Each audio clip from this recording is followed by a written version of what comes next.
Kevin mentioned the name of a lady who's here tonight, Tracy Shannon. And if you haven't heard of mass resistance, you need to look up this organization, because they're the ones that are doing some really good work, that have been doing some really good work on this issue going back multiple sessions. But Tracy, she's the mother of 4 blessings and a grandmother. She studied what she calls the neo-morality movement for 20 years. Tracy's family was profoundly impacted by the transgender movement many years ago, and that moved Tracy from the sidelines and onto the battlefield in the culture wars. She has taken on drag queen story hours in Texas and across the country. She's exposed how libraries determined to introduce children to adult entertainers and transsexuals have disregarded their own policies and have allowed sex offenders to be held out as role models to young children in taxpayer-funded public libraries. And as the director of Texas Mass Resistance, Tracy led Texas parents in pushing back against the drag queen program for children as young as 4, and has contributed to research of the programs across the nation and helped parents in several states push back against this programming. She has studied the trajectory of the transgender movement and transgender medicine for 20 years and has observed a rise in children transitioning and a relaxing of the already loose and unsound standards in the transgender medicine. Tracy has been a guest on the American Family Radio and conservative media, where she discusses the need for safeguarding children and the latest threats to traditional family values. Her personal experiences with the transgender issue, as well as her investigative work, has been published in conservative and Christian publications in the United States as well as abroad. Tracy Shannon, folks.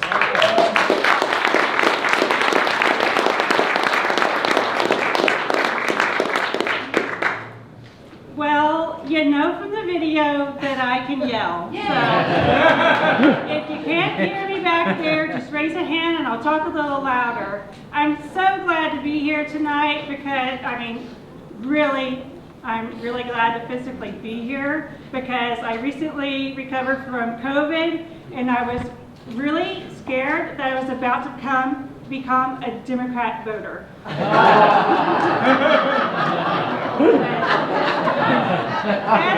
You're not letting that happen. So as was mentioned earlier, I have my own personal story with the transgender movement, and that's why I'm so passionate about this issue and want to help Kevin. So why do I want to take time out of my already busy life with 4 kids, a grandkid, and homeschooling? I've been homeschooling for 20 years.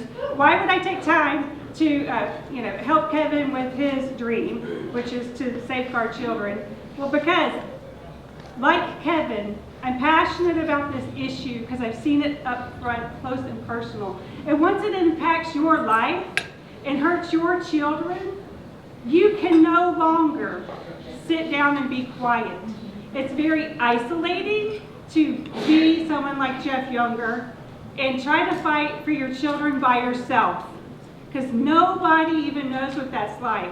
So years ago, when I was married to my first husband, he decided he was going to transition and be a woman, so fake woman. So he left me and 3 kids homeless and with nothing to start over again. My kids were forced to use female pronouns. They were told they could no longer call their father dad. That is really one of the saddest things. In court, I was told I would have to use the female pronouns. Every day they tried to hold me in contempt for not using the preferred pronouns, for not coming into agreement with a lie. Fortunately, I never was held in contempt and they could not force me to do that. I will never do that. They told me that, or they asked me about my Christian beliefs. That's totally unconstitutional. And this was many years ago. This is over a decade ago. They asked me about my conservative activism because I was a cancer patient and I advocated against the Obamacare because I knew I would lose my doctors, and I did. But they made a lot of hay about my Christianity and about my conservatism. So this was when I saw where this was going. and what a threat it is to our rights.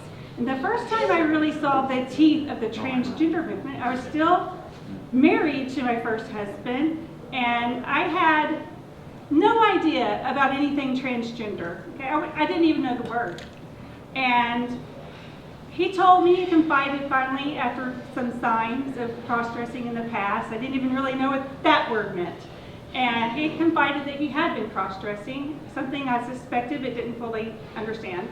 And we went to see a therapist that he chose. I thought to save my marriage and to get him to stop doing the thing that was hurting our marriage.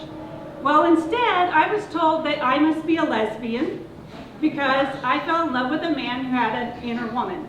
I was also told I was very close-minded because I just didn't dig him dressing as a woman. I mean, hubba hubba, come on. That's a turn on. That's a turn on. So, this very same woman now writes books for parents to tell them how to support their children in their transition. Because in that community, in the psychological community, there is no other choice as far as most of them are concerned.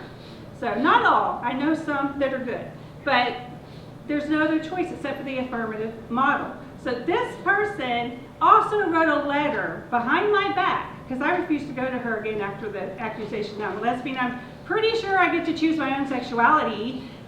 So she wrote a letter for my husband for him to start sex change and take hormones behind my back. And he did for 11 years, I didn't know.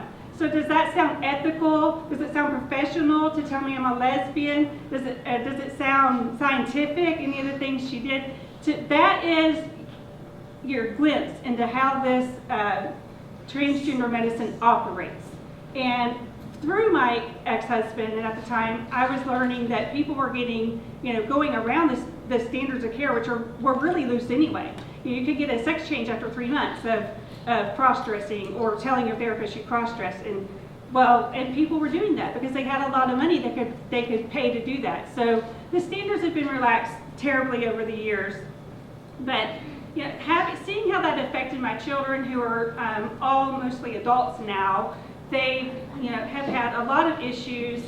That train wreck, we've had to live in the wake of his decision and all that it did. No one can ever know. People will say, when I tell them, well, the reason I got divorced from my first husband, he decided to transition, he did a Bruce Caitlin, and they're like, oh, well, at least he can be happy now. So this is an example of the apathy and the misplaced sympathy in our culture right now, because they're not educated. Like Kevin talked about, we've got to educate people, because there's another side to this story where people are hurt. There's sides where children are being transitioned, and that should never happen to any kid, no matter how much they want it, because no adult should be able to consent for a child to have gender modification and disfigurement procedures, because they have a whole life to live, and they will be unable to enjoy natural intercourse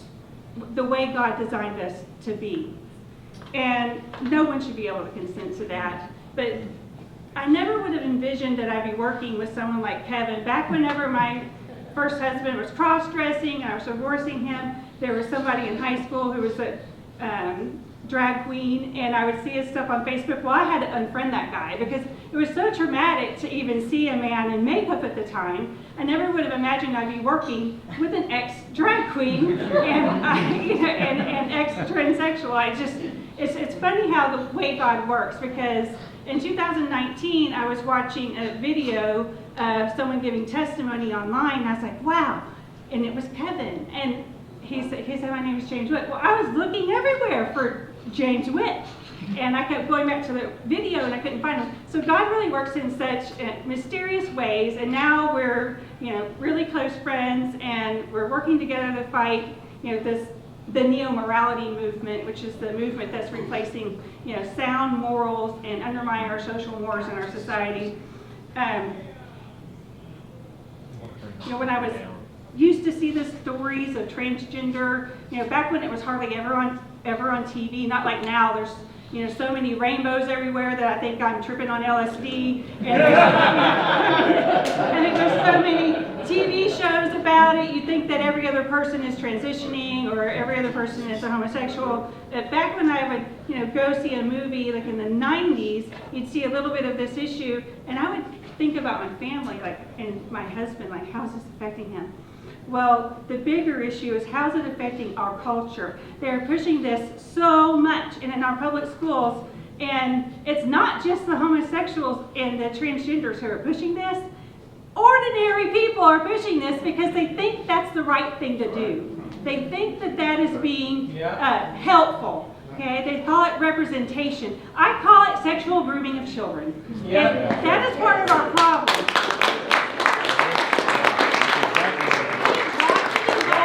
What's going on? We could no longer afford to be polite. People say, I don't want to work with mass resistance. I don't want to work with Tracy because she's mean. Well, you know what? You have got to be bold. You have got to be bold and speak the truth and tell them things they've never heard before, like my story, his story, the story of my kid having to spend 3 weeks in a mental institution because he tried to kill himself because he mourned his father, and all of society will not acknowledge that. And all of society blames me.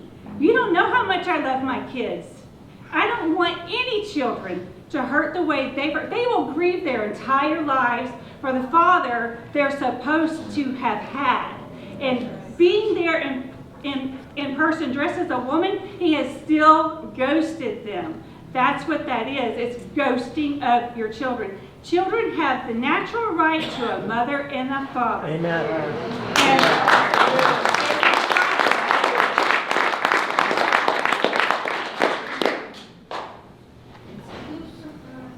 So part of the problem in our schools is the diversity training. I like to, try to switch to some of this away from my story. You can ask me questions if you want later. There's like 20 common questions people always ask me, but and you can ask me later. But the diversity training is going to the teachers. We're paying for it. We are paying for the demise of our own country. That's right. Why are teachers teaching this? They don't know any better. They don't know. They're innocently teaching what they think is diversity and inclusion. It starts in pre-K with rainbows and saying we're signing the diversity pledge. They don't even know what they're committing to, but by 6th grade, they know. And they know that mom and dad, grandma and grandpa are all a bunch of homophobes and bigots, and your ideas are out of style. Okay? They are pitting you against your own children. That's right.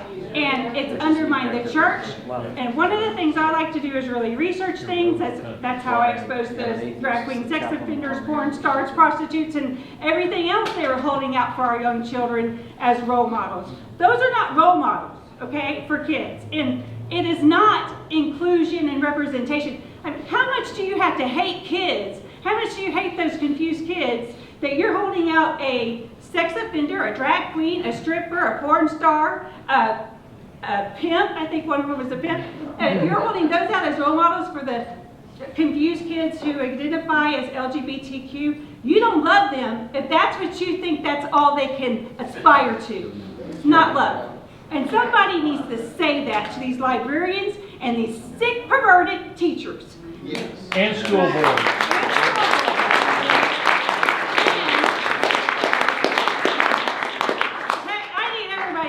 So try to remember this. I need you to call Governor Abbott tonight. Leave a message. It would be a big surprise for him to get about 80 phone calls left on the message machine telling him that we need the obscenity exemption for educators removed immediately. All these parents are screaming at school boards because of the porn in the schools. And I just found this past week some porn, a link to porn in the lesson plan for 2nd graders. It had pictures of penises being cut off in full frontal nudity. Yeah. And not only that, I have an undercover operation going on with the library, and we had a camera going. Unfortunately, the audio didn't record, but the librarian told a 12-year-old, if you're reading pornographic material and you want to make a report about it, first read the whole book. Read the whole book for context. We have got people so committed to their ideology and their careers and the payback they get for doing, corrupting minors, that they will tell a 12-year-old to keep reading porn. And we've got to stop that. The way to stop that in Texas and 44 states just like ours is to remove that obscenity exemption for educators. It also allows sexual performance by a minor. It's in our code. It's unbelievable. Our lawmakers don't even believe it when we tell them. We've been working the whole time Governor Abbott has been in office. This really gets me pissed.